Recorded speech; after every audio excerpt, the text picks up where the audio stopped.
नमस्कार मित्रांनो, कधी विचार केलाय का की आपण न बोलताही जगाशी कसं जोडलेलं असतो? आपल्या अवतीभोवतीच्या आवाजाच्या दुनियेत तुमचं स्वागत आहे.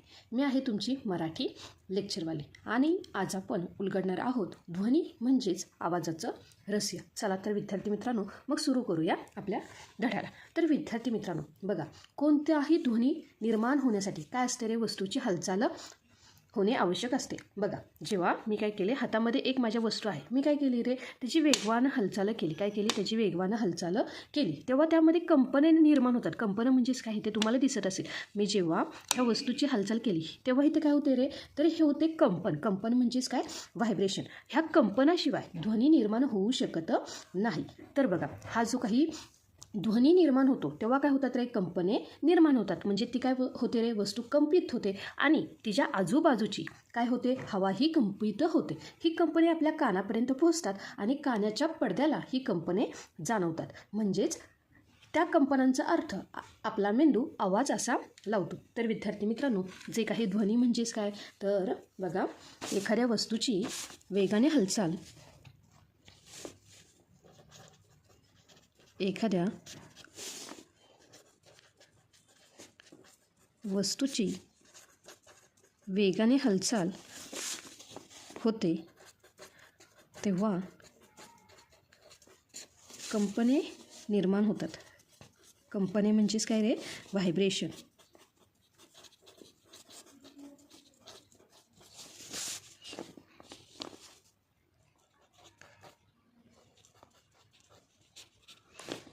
आता बघा, आता काय झालं? जेव्हा एखादी वस्तू काय झाली रे? कंपित झाली. म्हणजेच काय? बघा, इथे काय आहे? एखादी वस्तूमुळे काय झाली रे?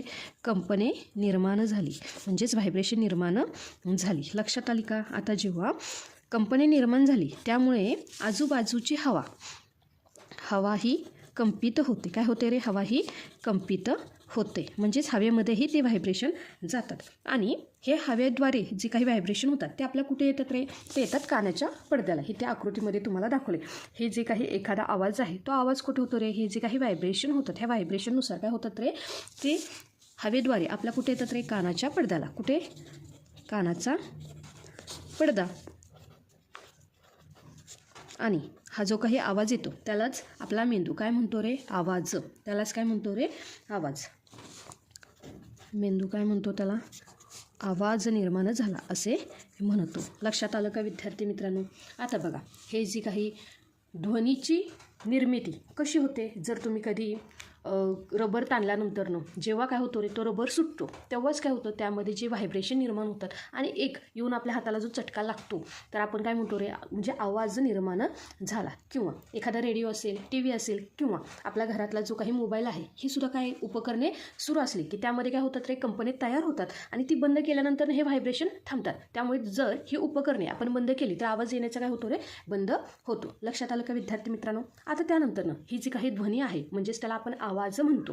ह्या ध्वनीचे प्रसारण कसं होतं किंवा ते माध्यम काय आहे? बघा, ध्वनीचे प्रसारण होण्यासाठी एका ठिकाणाहून दुसऱ्या ठिकाणी जाण्यासाठी काय असते रे? माध्यमाची आवश्यकता असते. म्हणजेच काय की कोणतं माध्यम आहे? तर एक आहे हवा, दुसरं आहे द्रव, तिसरं आहे स्थायू. म्हणजे ज्या काही पदार्थाच्या अवस्था आहेत, स्थायू, द्रव, वायू, हे काय आहेत रे? ध्वनीचे माध्यम आहेत. म्हणजेच काय? बघा, जो काही ध्वनी आहे ह्या ध्वनीला एका ठिकाणाहून दुसऱ्या ठिकाणी जाण्यासाठी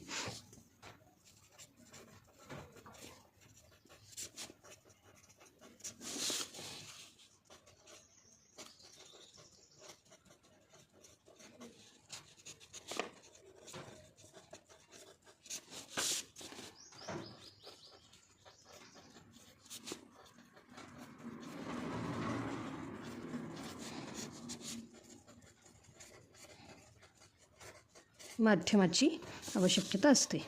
आणि कोणते आहे ते माध्यम? बघा, तर आहे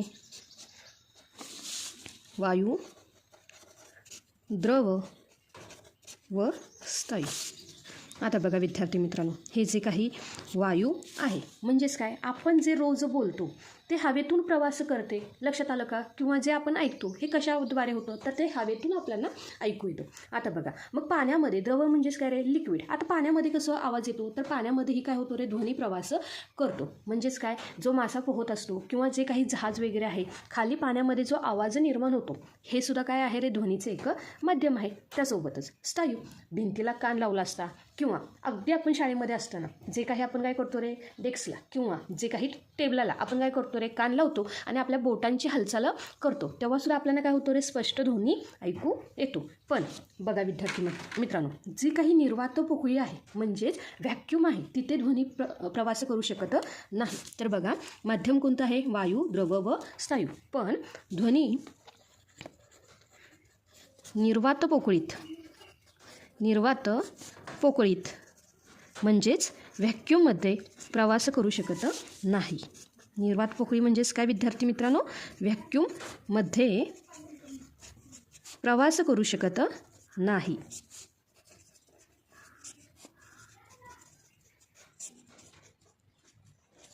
बघा विद्यार्थी मित्रांनो, कधी तुम्ही जे काही ओढ्याच्या ठिकाणी किंवा नदीकाठाला गेला असता, तुम्ही काय केलं? एक दगड जर फिरकावला, पाण्यावरती भिरकावला, तर काय होतं रे? किंवा विहिरीमध्ये जर असा भिरकावला तर त्याच्या ज्या काही लाटा तयार होतात, म्हणजेच पाण्यामध्ये जशा लाटा तयार होतात, तसंच आपला आवाज, आत्ता जो तुम्ही आवाज ऐकताय माझा, हा सुद्धा कसा आहे रे? की त्यामध्ये होतात ती कंपने, म्हणजेच जशा लाटा तयार होतात तसंच आपला आवाज बाहेर पडल्यानंतर व्हायब्रेशन म्हणजेच कंपने निर्माण होतात आणि ती कंपने काय होतात रे? हवेमध्ये विखुरली जातात. बऱ्यापैकी तुम्ही एखादं सभा पाहिली असेल किंवा आपल्या शाळेच्या ग्राउंडमध्ये आवाज हा विखुरला जातो म्हणजेच काय?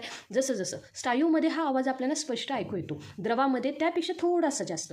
पण जर आपण वायूमध्ये पाहिलं तर हा आवाज विरळ होत गेलेला आपल्याला दिसतो. लक्षात आलं का? हा आवाज आपल्या कानांना ऐकू येण्यासाठी आपल्याला जे काही स्नायू माध्यम आहे ह्यामध्ये आपला काय होतो रे? आवाज क्लिअर, म्हणजे मोकळ्या खोलीमध्ये येणारा आवाज हा स्पष्ट आणि क्लिअर असतो. पण जर मी ग्राउंडवर जाऊन ओरडले, जिथे मोकळी हवा आहे, तर तिथं आपला आवाज काय होतो रे? की तिथे ध्वनी हा विरळ येतो. लक्षात आलं का विद्यार्थी मित्रांनो? तर आता पुढील भाग काय आहे बघा, ध्वनी प्रदूषण म्हणजेच काय? तर बघा, ध्वनी प्रदूषण म्हणजेच काय? की जे विनाकारण हॉर्न वाजवले जातात किंवा जे काही हे विनाकारण हॉर्न वाजवल्यामुळे आपल्या कानाला काही येऊ शकतो रे? बहिरेपणा येऊ शकतो, आपली मानसिक ताण किंवा चिडचिड होते, किंवा जे की मोठमोठे साऊंड लावतात किंवा डीजे लावतात, ह्यामुळे काय होतं रे? की आपली काय होतं रे? एकाग्रता कमी होते. अशा वेळी काय करायचं? हे ध्वनी प्रदूषण टाळण्यासाठी आपण आपल्या घराची खिडक्या लावून घ्यायची किंवा रस्त्याच्या कडेला झाडे लावणे, कारण झाडे हे काय करतात रे? आवाज शोषतात. लक्षात आलं का विद्यार्थी मित्रांनो? तर हे जे काही ध्वनी प्रदूषण आहे हे कशामुळे होते रे? की जे काही विनाकारण हॉर्न,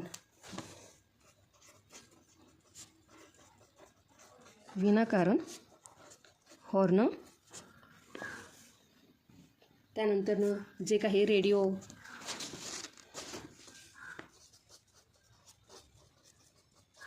TV त्यांचा आवाज,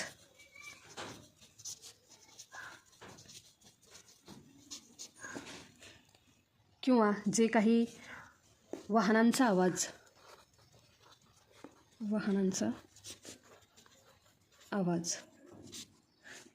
त्यासोबतच जे काही फटाके असतील, लाऊडस्पीकर असतील किंवा ढोलताशे, फटाके, लाऊड स्पीकर, ढोलताशे, यामुळे काय होते रे? ध्वनी प्रदूषण होते. पण हे जे काही ध्वनी प्रदूषणामुळे आपल्याला काही येऊ शकतो रे? तर बहिरेपणा. ह्यामुळे काय येऊ शकतो आपल्याला? बहिरेपणा. त्यासोबतच काय होणार आहे? जी काही आपली मानसिक ताण व चिडचिड वाढते.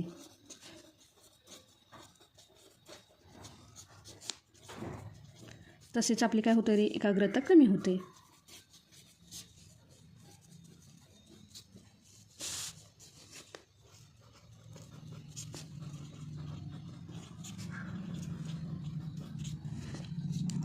यासाठी आपण काय करायचं रे? ह्यासाठी उपाय काय आहे?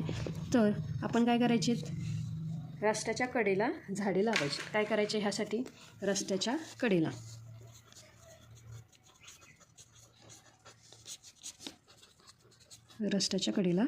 झाडे लावणी.